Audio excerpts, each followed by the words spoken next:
Hi everyone, welcome to lesson number 15 of my How to Read Japanese video. Now we're going to go to the last lesson on Hiragana. So in this video, let's take a look at all the rest here. So let's start with Amro. So the first one is Ma. You go horizontally from the left and a little bit curving this way. And the second one is a little bit shorter and curving in the other way. And then you start from the top. Well, usually a little bit to the right from the center, and you go down, and you go around, and like that, and you stop here. Well, basically, it's supposed to be the circle supposed to be a little bit triangular like this, and be careful with these curves. But sometimes we don't care about this triangular shape. We just go like that.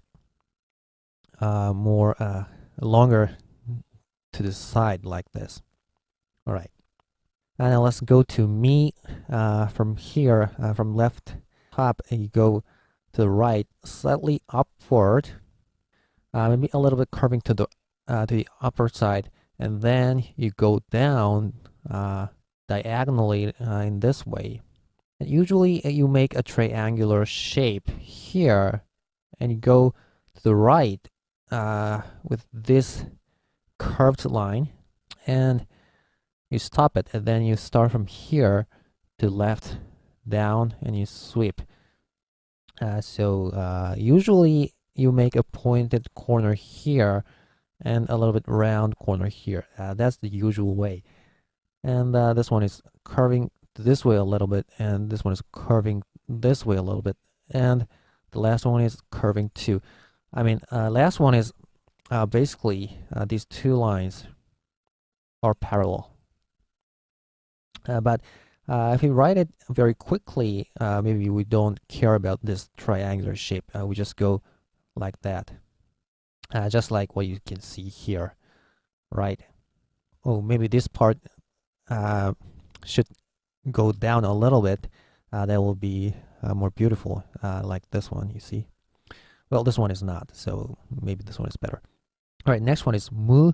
Well, this one is very complicated. You first make a short line horizontally, curving upward, and from the top you cross that one vertically. And here again, you usually make a triangular shape, and you go down. And from here you make a round curve to the right, and again you make a round curve, and you sweep up, and you make a dot here in this side, curving a little bit. Yep. All right, I'm gonna write it again. Well, this time I didn't make it triangular with just a long circle. And you should connect these lines like that. Okay. Okay, now we go to me. Me is actually very similar to nu. Look at this part. Actually, it's exactly the same, and the difference is there's a circle here, but it's not a circle. That's the only difference. So, yeah, you go diagonally curving this way, and from where it's higher than the first one, you go down in this way, and a little bit corners, and go around and sweep. That's it. Okay. Next one is mo. You start from the top and you go a little bit to the left, and you go downward, and you make a round shape, and you go up and sweep, and you make a short horizontal line, maybe a little bit going down to the right like this, and the second one too, like that. All right, now let's go to Wairo. We only have 3. First, ya is you start from the left and you go diagonally upward a little bit, and you go around and you sweep a little bit. It looks like tsu, but it's much thinner. And then the second stroke is you start from here and you make a dot, and maybe you can sweep up a little, and you make another one from here, and you cross the first line and you go diagonally downward, straight, and stop it here. So the stroke should be like this, and then this. Okay, now U is, first you make a vertical line that is curving a little bit to this side, and you go back to make a large circle, and then you go here and you sweep up like that. And then from the top, you make a long line that is curving this way, and you sweep down. So always try to connect the stroke like this. Okay? So it's round, round, and round. Okay, last one. Yo is you make a short line, maybe curving a little bit upward. And from the top, you touch the first line and you make a circle here and you stop it right here. Well, the last part looks like the one in Ma, but it's not supposed to be a triangular shape in the first place. It should be along to the side. And it is very often that the vertical line is like an S shape, actually. All right, let's go to R row.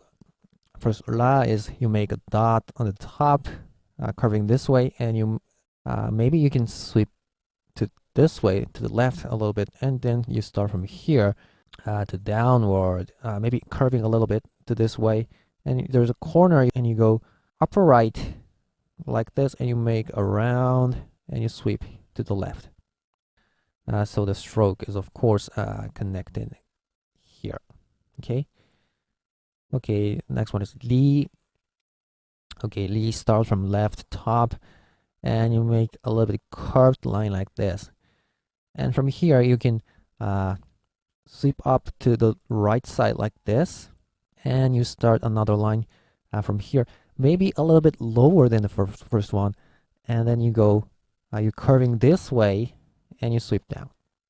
So the stroke should be connected like that.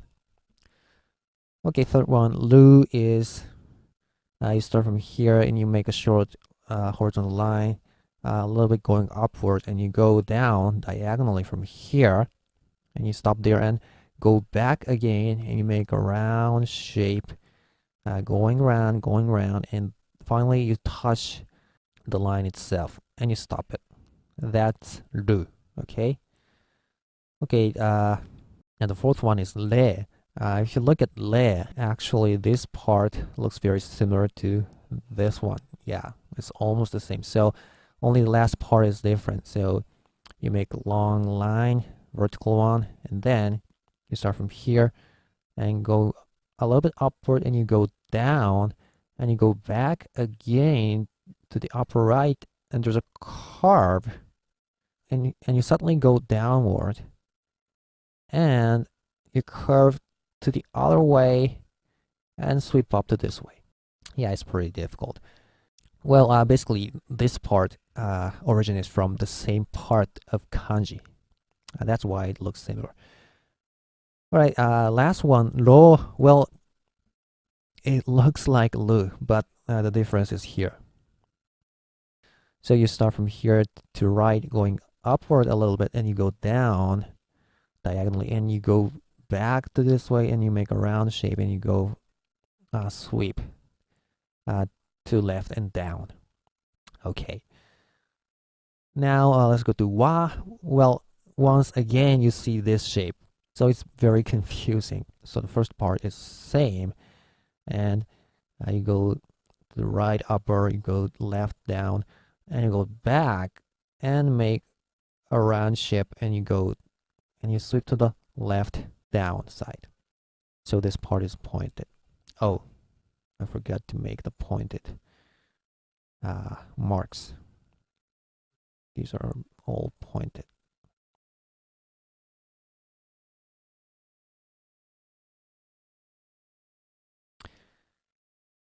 All right, now we have to go to here wall. Well, wall starts from a horizontal line that is curving a little bit upward. Well, sometimes we write it like this, going down and curving in the same way. But if you take a look at this type 1, I'm going to show you this pattern. And anyway, you start from the top and you go down to the left side, maybe curving a little bit, and then you go back and make a round corner, and you go down and you stop it. And then you start another line from somewhere around here, and you go left side downward, and you make a curve in this way, crossing the first line of the second line, and then you go here and you stop it. That's wo. And well, actually, in katakana, I told you that there used to be kanas on these part, and that is also the case with hiragana. So let me show them to you too. So this part is you go upright and you go down and you make a triangular shape like this, and you go around and around and around, and you stop finally here. So this was wa and this was wo, and this is we. That is obsolete in modern hiragana. We don't use this one anymore. And look at the shape. It's very similar to ru. The only difference is that there's this part.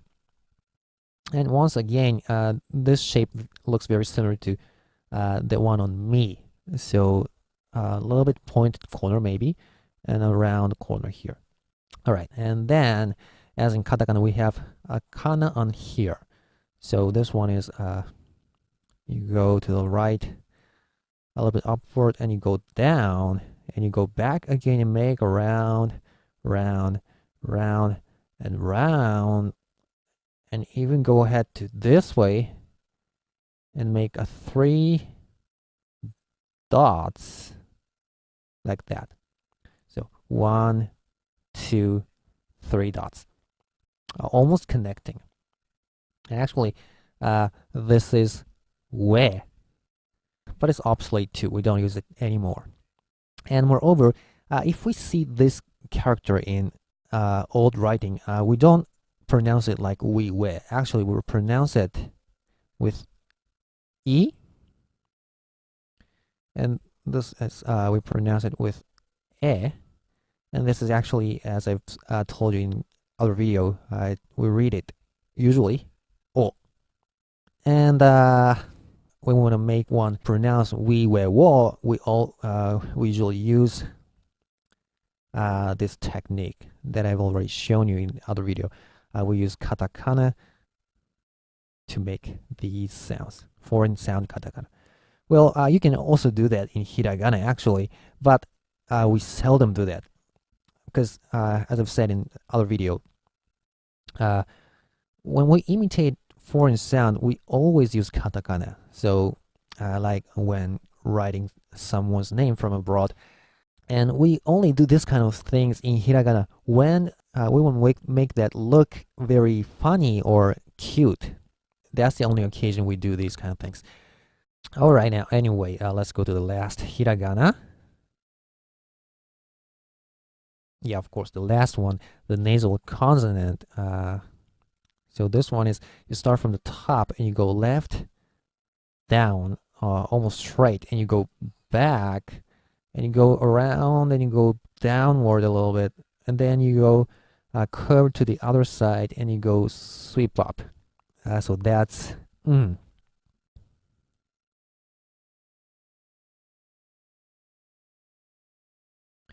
All right, so now we've finally learned all kanas. So let's do practice on actual Japanese words.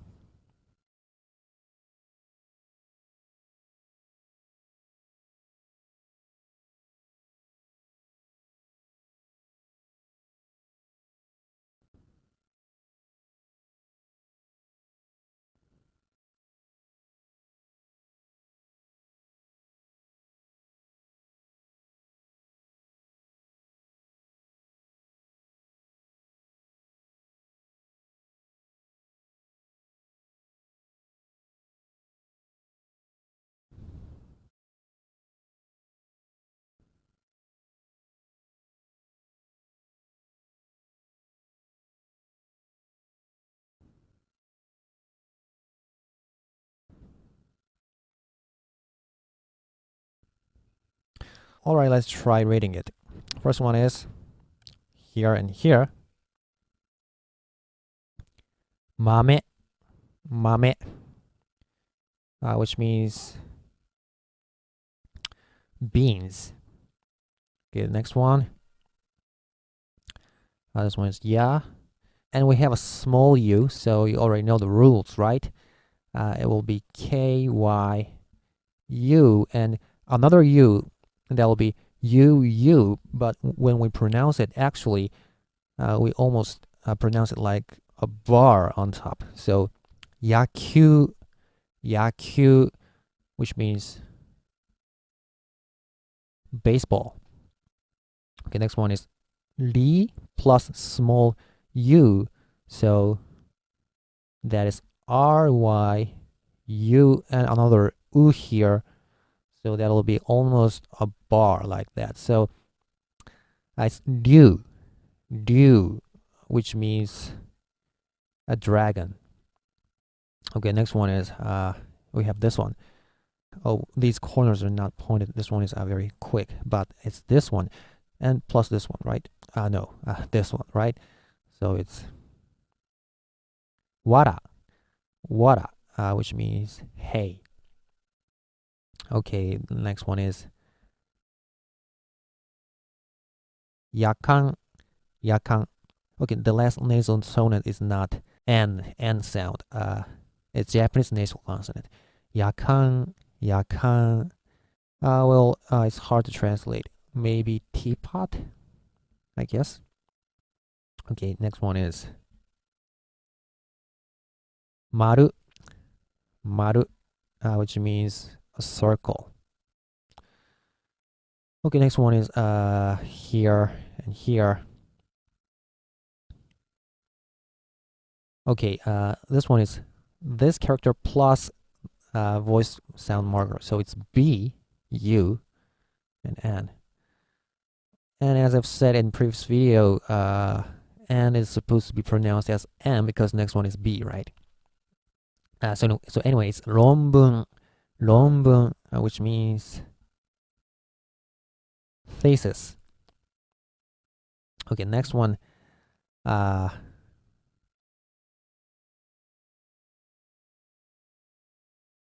Ranyo. Oh, by the way, when it's an O plus U, we Japanese actually pronounce it like a bar is on top of O, actually. So it goes like ranyo, not ranyo u. Okay, and this means is this vocabulary correct? Abusement, maybe, because it's a noun. Okay, last one is a long one. I'm using this one twice.